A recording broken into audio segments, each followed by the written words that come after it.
તો ફાઇનલી મિત્રો તો આપણે આ પહોંચી ગયા છીએ આપણા ગામડે.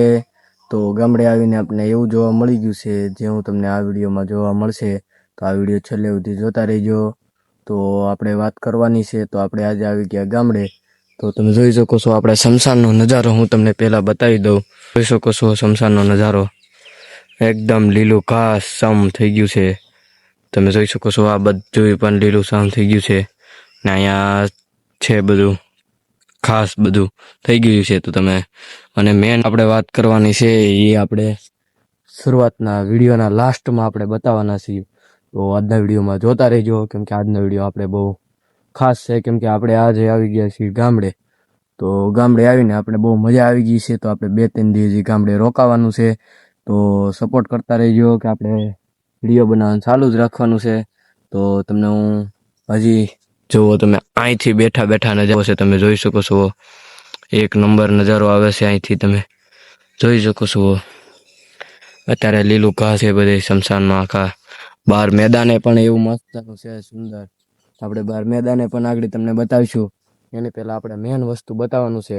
તો એ વસ્તુ એમ છે કે આપણે શરૂઆતમાં જ્યાં આપણે વિડીયો બનાવતા હતા તો આપણે ત્યાં જઈએ પછી તમને હું મેન વસ્તુ બતાવી દઉં. તો ચાલો ના જઈએ આપણે જોલ આપણે છે આવવાનું છે. તો આપને ખબર પડી જશે કે શું વાત છે કે તમે આજના વિડીયોમાં તમને જાણવા મળશે. તો એ આજના વિડીયોમાં તમને જાણવા મળી જશે. તો જો આપણે અહીંયા આ બધું છે. તો અહીંયા તમને યાદ હોય તો આપણે એક મૂર્તિ હતી પહેલાંના વિડીયોમાં. તો જેને પણ પહેલાંના વિડીયો હોય એને ખબર હશે કે આપણે અહીં કઈ મૂર્તિ હતી. એ મૂર્તિ આપણે હું તમને આજના વિડીયોમાં બતાવવાનો છું. એટલે એટલું આમ અપડેટ થઈ ગયું છે બધું આખા શમશાન અને ગામમાં કે તમે જોઈ શકો છો એકદમ લીલું ઘાસ થઈ ગયું છે અત્યારે. બાકી ઉનાળામાં તો મસ્તનો નજારો હતો બધો. આ બધું ઘાસ સાફ થઈ ગયું હતું અને બધું સાફ કરાવી દીધું હતું. તો ચોમાસામાં ખડ ઉગી જ જાય એટલે તમે જુઓ ખડ એક નંબર છે પણ આમ પડી ગયા હોય તો આપણે ખડમાં વાગ્યા નહીં. અને મેન વસ્તુ આપણે એ છે કે આપણે શમશાનમાં નવું અપડેટ એ છે કે તમને હું જે આપણે મૂર્તિ હતી એ કઈની મૂર્તિ હતી એ તમને હું બતાવી દઉં અત્યારે. તો ચાલો હું તમને પહેલાં એ બતાવી દઉં. તો અહીંથી તમે જોઈ શકો છો તમને. તો આ જુઓ એક નંબર છે. આપણે ત્યાં હતા પહેલે મૂર્તિ ના હતી. હવે મૂર્તિ આપણે અહીંયા આવી ગઈ છે. તમે અપડેટ જોઈ શકો છો.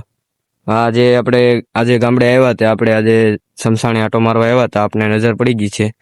તમે જોઈ શકો છો એક નંબર મૂર્તિને ચારે બાજુ તમે જોઈ શકો છો. અત્યારે અહીં બ્લોક પાથરવામાં આવ્યા છે મસ્તથી સણતર કરવામાં આવ્યું છે. અને આ બાજુ નજારો તમે જુઓ અહીંથી સૂર્યાસ્ત થાય છે અને અહીંયા આપણે ભોળાનાથની મૂર્તિ છે. તો તમે જુઓ બાકી આપણે મૂર્તિ હતી ત્યાં આપણે બેઠતા ના. તો આપણે અત્યારે મૂર્તિ અહીંયા આવી ગઈ છે. તો સરપ્રાઈઝ જેવી વાત છે. તો આપણે આજના વિડીયોમાં એટલું જ છે. એ મેન પોઈન્ટ છે. તો આપણે તમને હું બહારનો પણ નજારો બતાવી દઈશ. તો આપણે બહાર જઈએ અને પહેલાં તમને હું શમશાનનો નજારો તો મેં તમને બતાવી દીધેલો છે. તો જોઈ શકો છો ઝાડવે ખામડા કરવામાં આવ્યા છે. અહીંયા પણ છે બધે ઝાડવે ખામણા કરવામાં આવ્યા છે. આમ જન્નત જેવું શમશાન છે. અને આ શમશાન તમને કોઈ પણ જોવા નહીં મળે કેમ કે શમશાન તમને બધી જોવા મળે તો કાંક નદી કાંઠે હોય પણ આમ વંડી બંડી ને કાંઈ ઝાડવા બાળવાની નીકળ્યા બાવળા અને એવું જ હોય. પણ આપણે કાંઈક અલગ જ નજારો છે. તમે જોઈ શકો છો અહીંથી પૂરા શમશાનનો નજારો. તો મિત્રો તમને મેદાનનો નજારો બતાવી દઉં. તો મેદાનનો નજારો કંઈક આવો છે. આવો કાંક નજારો છે. તો તમે જોઈ શકો છો અહીંયા આપણે વડો આ આપણું શમશાન હરુખરું લીલુંછમ અને આ આપણું મેદાન છે. તો મેદાન કેવું લાગ્યું કમેન્ટમાં જણાવી દેજો. આ બાજુ તમે જોઈ શકો છો. આ બાજુ કેવો મસ્ત નજારો છે. ચારે બાજુ ખડ ઉગી ગયું છે.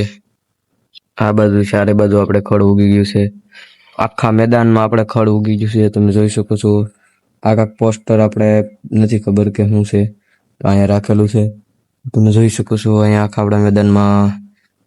તો તમે નજારો જુઓ. તો આજના વિડીયોમાં આપણે એટલું જ. તો આપણે આની નેક્સ્ટ વિડીયોમાં મળીશું. તબ તક કે લીએ જય હિન્દ જય ભારત.